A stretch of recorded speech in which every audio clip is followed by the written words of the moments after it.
today, a real glimpse inside, the engine room of a public safety organization. We're doing a deep dive into the October 2025 meeting minutes from the Cambria County Regional Firefighters Association. Yeah, in meeting minutes, they can sound dry, right? Right. But they're not just records. They really lay out the forward planning, where the energy, the resources, where everything's headed. Exactly. It's like a roadmap. And our mission here is to unpack the big themes. We're going to see some major shifts in how they handle training for 2026, mostly because of, well, money. We'll also look at some structural changes they're making, and maybe most importantly, these new efforts tackling firefighter health, PTSD, and cancer. Big stuff. Huge stuff. And context is key, too. The meeting. Asheville Volunteer Fire Company started sharp, 1901 hours at 7:01 p.m. Tells you something, right? Very disciplined. Definitely. They kicked off with the pledge, a prayer, importantly, a moment of silence for Jeffrey Zalar from St. Michael FD. Sets a certain tone, Yeah. sober, dedicated. Right. So let's jump into that first big area, planning the 2026 training landscape. What's happening with the fire school site? Well, Tony Seastridge reported on it. Yeah. And it's kind of interesting timing. They just dedicated this big new training tower on October 3rd. A major investment. Okay. But then, boom, just a few weeks later, the plan was to shut the site down for the season on October 25th. That seems quick. Dedicate, then close. It shows that juggle, Yeah. long-term assets versus the immediate seasonal operational needs. But the crucial part is the planning for the 2026 fire school, that's already locked in. They're thinking way ahead. And we've got the actual dates here. 3 big weekends in April 2026, April 10th, 11th, 12th, then the 17th, 18th, 19th, and finally the 25th and 26th. Plus, there's a specialized course, the ZFID Suppression Instructor Development. Right, the instructor course. That's scheduled for the last weekend in March and the second weekend in April, also at the fire school site. And needing to plan that far out, like locking in dates for April 2026 back in October 2025, it points to something bigger going on with how they deliver training. Okay, what's driving that? Well, the minutes actually say it pretty clearly. Changes with Bucks pricing. That's forcing them to basically rethink their whole training model. Okay, hold on. Bucks pricing. Let's break that down for listeners. What exactly is that? Why is it hitting them so hard they have to change everything? Good question. So Bucks here almost certainly means Bucks County, Pennsylvania. That's where a major state fire training academy is located. When they say Bucks pricing, they're talking about the cost of sending their people out for that external state-level specialized training. Those costs are apparently going up. Maybe subsidies got cut, something like that. The bottom line is it's becoming too expensive. Okay. So relying on outside providers for certain high-level training just isn't sustainable anymore. Exactly. It's getting too pricey, so they're kind of forced to look inwards. Vertical integration, basically. They need to become their own training provider because the market changed. Precisely. That's the pivot. They're looking at running more stuff themselves, in-house or maybe contracting locally. Things like county coroner training, maybe FACPR, specific state programs they can host right there in Cambria County. Makes sense. Keep it local, keep it affordable. Right. And the basics, like the essentials registrations, those are already up and running online. They're prioritizing keeping that foundation strong. And this drive for self-sufficiency, it connects to another point in the minutes, right? This move to become an ETA. Yes, exactly. They passed a motion to pursue becoming an ETA that's an equivalent training authority with the Pennsylvania State Fire Academy. What does that actually let them do? Becoming an ETA is huge. It gives them state recognition, basically the authority to run certain certified programs independently. It means they don't have to rely on or pay for external certification for those specific courses. So more autonomy. Total autonomy for those programs. The secretary has to send a letter off to the PSFA, the State Fire Academy, to get that ball rolling. It all loops back to escaping that Bucks pricing, If they want cheaper training, they need to be able to certify it themselves. Okay, that makes perfect sense. So, becoming an ETA is a big structural step, which leads us nicely into our second theme. Certification and that broader organizational growth. To handle potentially running more certified courses, they're beefing up the certification committee, right? Immediately, yeah. They added 3 new people, Nick Wukovich, Joe Lamantia from Nanty Glow, and Tom Pringle from Logan Township United. And that's not just filling seats, It signals they know the workload is about to jump significantly with this training pivot. Right, anticipating the need. And Tom Pringle got a specific role. He did. He's stepping in as the deputy certification coordinator. So they're not just adding members, they're adding structure, formalizing things. Building capacity. Okay. What else on the certification front? Well, there's a really practical change that directly helps the firefighters themselves, the evaluator workshop. It's this yearly thing members have to do to keep their evaluator status active. Oh, okay. They're moving it back to the fire school site in Cambria County. Ah, so people don't have to travel as far for it. Exactly. Think about it for the volunteers. Saves gas, saves time, saves money. It's a really member-focused decision. Hmm. Helps keep people involved, reduces the burden. Yeah, that's smart. Keep the requirements manageable.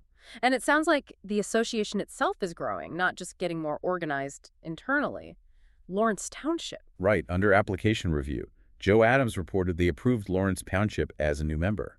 And the interesting thing there is Lawrence Township is actually in Clearfield County. Oh, so crossing county lines, expanding their reach. Yeah, it suggests the CCRFA is seen as offering real value, maybe because these proactive moves on training and governance, other departments are noticing.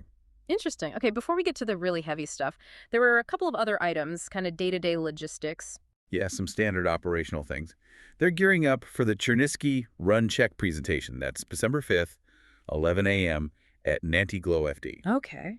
And fundraising is doing a canned food drive at the next meeting, so still connected to community service, which is good to see. Nice touch. And something about T-shirts. Huh, yeah. A little bit of fun, probably.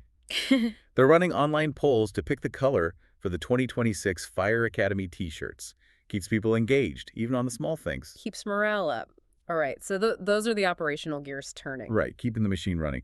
But now we shift gears, because this next part, this is where you see, the deep strategic thinking, the focus on long-term health challenges, PTSD and cancer. This is really where the modern fire service is heading. Okay, let's start with PTSD.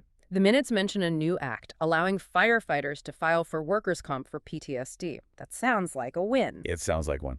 But there's a huge catch buried in there. To actually file successfully under this new act, the association needs to provide medical evidence using something called Section 108. Medical evidence. What does that involve? That's the kicker. Section 108 apparently requires significant specific research to formally link the job firefighting to the mental health injury, the PTSD. So the law exists, but the burden of proof and the cost of that proof falls on the regional association, not the state, not the employer. Them. Wow. Okay, so how much are we talking? Is there a number? Oh, yeah. The minutes say it flat out, they need $30,000. $30,000. Just for the research. To gather the evidence required by Section 108. Just for the research. 30 grand, just to unlock the benefits of a law that's supposed to help firefighters. That's staggering. That's a massive hurdle for a volunteer association. It's more than a hurdle. It's like a strategic roadblock, right? Yeah. It puts enormous pressure on their fundraising. Yeah. But you see them acting immediately. Nick Vukovic made a motion. They approved a small donation, $250 to PFSI. PFSI? Probably the Pennsylvania Fire Service Institute or maybe a related advocacy group focused on this. It's likely a first step, like a signal of intent. We're in this fight. We need to start raising that $30K. So they're fighting on two fronts. Trying to meet the legal requirement and figuring out how to pay for it. Exactly. Simultaneously. It's tough. And the commitment level on cancer seems just as intense. They're not waiting around. They've started their own thing. Yeah, a brand new internal group. The FACE team. FACE team. Stands for Firefighters Against Cancer Epidemic. Wow. That's a powerful name. And it's not just a name. They're moving fast. The minutes say they've already held 3 organizational meetings. This isn't just an idea on paper. It's an active committee already working. What are they aiming to do? Near-term goal mentioned is getting a doctor to speak, maybe virtually, at a future meeting. Get solid information directly to the members. Smart. And who's on this team? Is it getting support? Oh, yeah. They listed the committee. It's a serious group. Jerry Brand is the chair. Then you've got Jim McCann, Mike Hawksworth, Leanna Weir, Nick Vukovic again, Eric Miller, Paul Kundred, Adam Free, and Bill Lehman. That's a lot of key people. It looks like real buy-in from across the association. Exactly. It's not a side project. That committee list tells you it's a high priority. And if you step back and connect the dots, right, the FACE team for cancer, the struggle to fund $30,000 for PTSD research, it shows how these associations are evolving. It's not just about trucks and hoses anymore. Right. It's way beyond just equipment and basic training now. It's about actively working to ensure the long-term health, the actual survival of their members from the hazards of the job itself. So moving from just reacting to emergencies to proactively managing the welfare and really the political landscape for their volunteers. Yeah, political advocacy is part of it now, clearly. They're fighting for their own sustainability in a way. Okay, so let's wrap this up. If you're listening, what are the main takeaways from digging into these minutes? For me, first, it's that clear need to pivot their training because of cost pressures, that whole bucks pricing issue forcing them towards self-reliance. Definitely. Second takeaway has to be the focus on strengthening their own structure. Going for that ETA status, creating new coordinator roles. It's about building efficiency and autonomy. And third, maybe the most significant, is that dedicated, formalized push on health. Tackling cancer head-on with the FACE team and that huge financial lift needed for the PTSD evidence under the new law. Yep, those are the big three. And just to close the loop on the meeting itself, it wrapped up pretty efficiently. 20.21 hours, 8:21 p.m. An hour and 20 minutes. They covered a lot of ground. We certainly did. Next meeting set for Spangler, December 11th, 2025. Okay. But, thinking about the sources, especially the focus on cost, the bucks pricing, that $30,000 for PTSD evidence, it leaves you with a question, doesn't it? If these regional volunteer fire associations are now on the hook for raising tens of thousands of dollars just to prove the health impacts of the job to satisfy new laws, how sustainable is that? What does that pressure do long term? Do they have to choose between, say, funding essential gear and funding this vital research? And what does that choice mean for keeping volunteers, for bringing in the next generation? Yeah. What's the real cost of safety when proving the harm becomes another burden? Something definitely worth thinking about.